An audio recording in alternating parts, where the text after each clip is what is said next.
Good morning, students. Hope you are all fit and fine at your home. This is your first class in English. I would like to extend my warmest wishes to you all for the beginning of our new academic year. Our school has started online classes to continue our study. Now it is easy to make you connection with you all, and this help to cover the syllabus and to maintain the flow of study. So here is your syllabus. Look at the syllabus. Let us see how many units you have to learn for this academic year in English. In English, you have to learn 6 units. Each unit consists of prose, poem and supplementary.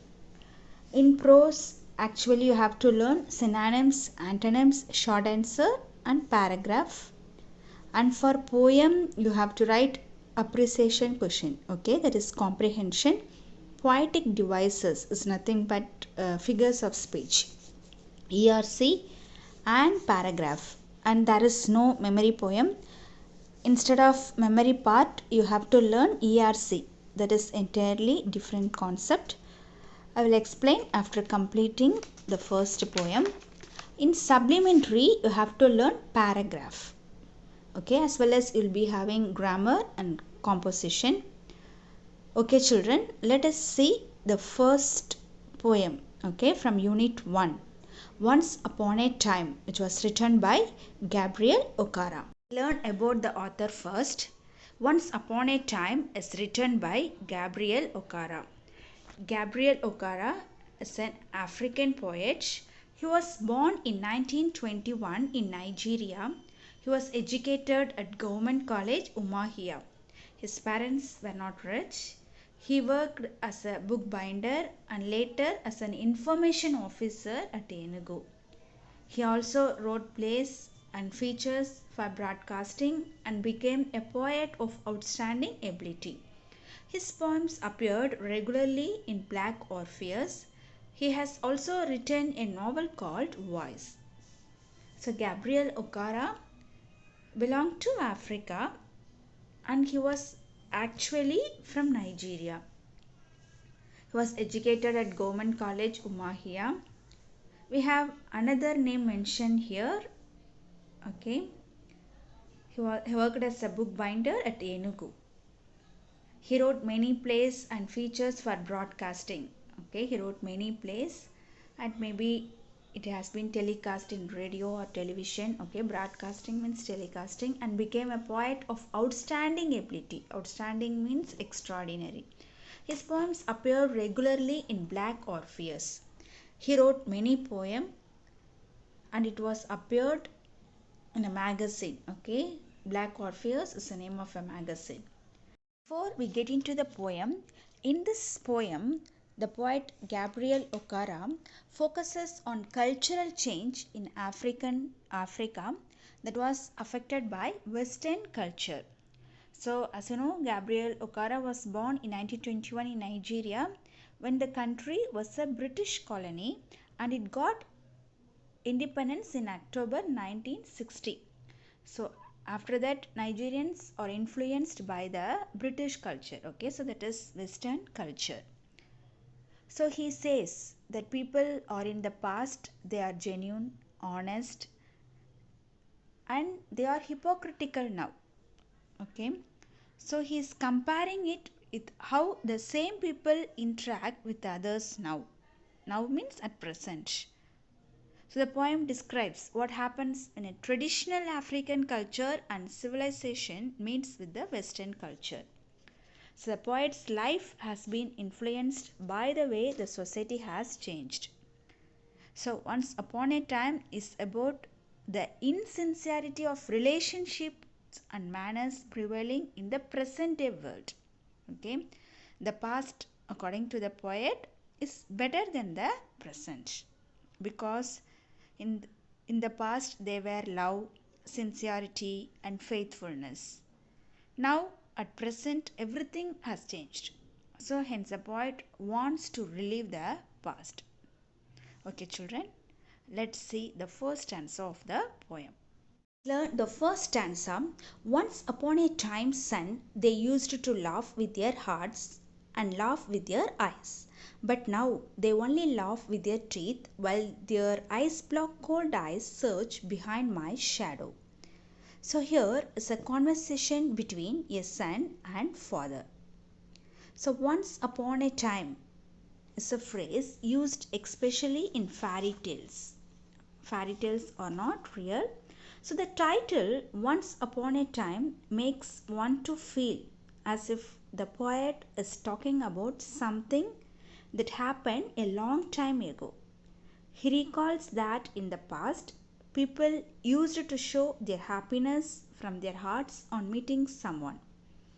But nowadays, people artificially behave. He has contrasted the past with the present in this poem. Once upon a time, son, they used to laugh with their hearts. So the poet tells his son that in the olden days, people used to laugh with their hearts.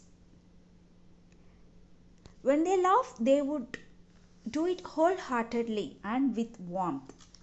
The words used to laugh with hearts and eyes suggest sincerity and frankness. Okay, that is wholeheartedness. Here, they refer to the people who lived in the past in the olden days. The people who lived in the past, they laugh with their wholeheartedness. Okay, laugh with their eyes means they laugh with emotions. Okay, they laugh with emotions. They laugh with wholeheartedness and emotions. But now they only laugh with their teeth while their eyes block cold eyes search behind my shadow. But now they laugh without any emotions. Okay, they do not show any emotion. It means it is a fake laugh. While their eyes block cold eyes search behind my shadow. So they watch you with their eyes which lack of feeling of warmth or expression. It indicates lack of emotions or feelings in their look. So the people are hypocritical. So the human attitude, which is fake, dishonest, and artificial, is expressed in these lines.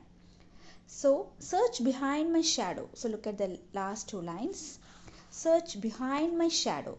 It means the people are hypocritical and they do not mean what they say. Okay, they do not act what they say.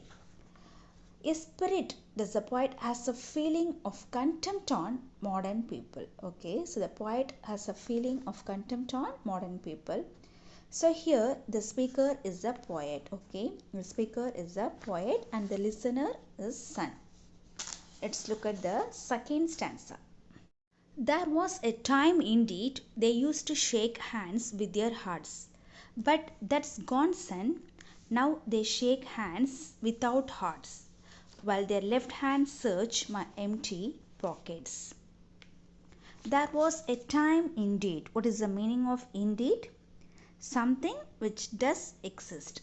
So the poet further tells about the characteristics of the people of the past. They used to shake hands with their hearts. When you meet them, they will shake their hands with pleasure and with warmth and do it willingly and wholeheartedly. So here, there was a time. So refers to a time long past. So what happened at the time? At the time, people used to greet each other with real pleasure and emotions. Okay. But that's gone, son. He tells his son that those habits have gone, unfortunately. Okay.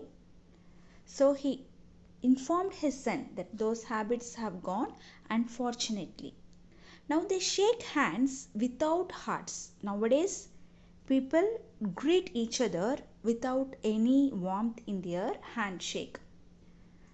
It is just like a routine formality. Do you understand? While their left hands search my empty pockets. When they shake hands with their right hands with him, their left hands will search his empty pockets. That is, they are evaluating the poet's worth and power or calculating how he could be exploited. Do you understand? So what is the meaning of empty pockets here? The poet feels that has been stripped of real happiness. Stripped means separate, remove something from somebody. He has lost sincerity and warmth that he had long time ago. So it shows that the people's friendship and intimacy is all for selfish motives. Okay, that is why the people are evaluating the poet's worth and power of calculating how he could be exploited. So is to evaluate whether the poet is rich or poor.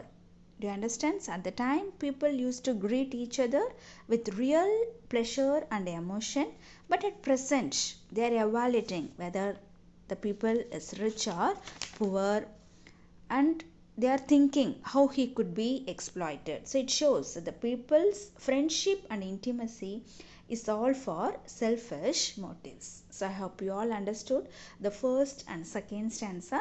Let's look at the third stanza. Stanza, feel at home, come again, they say. And when I come again and feel at home, once, twice, there will be no thrice, for then I find doors shut on me. Here, actually, at home is an idiom. Okay, at home means comfortable and relaxed. Feel at home, it means be comfortable and relaxed. Okay, it means you have to think at your own home. So the poet tells that people will repeatedly invite you to come again to their home and say that you can feel as if you are at your home. You understand? But in real sense, they don't expect you to accept their invitation. You can go there once or twice.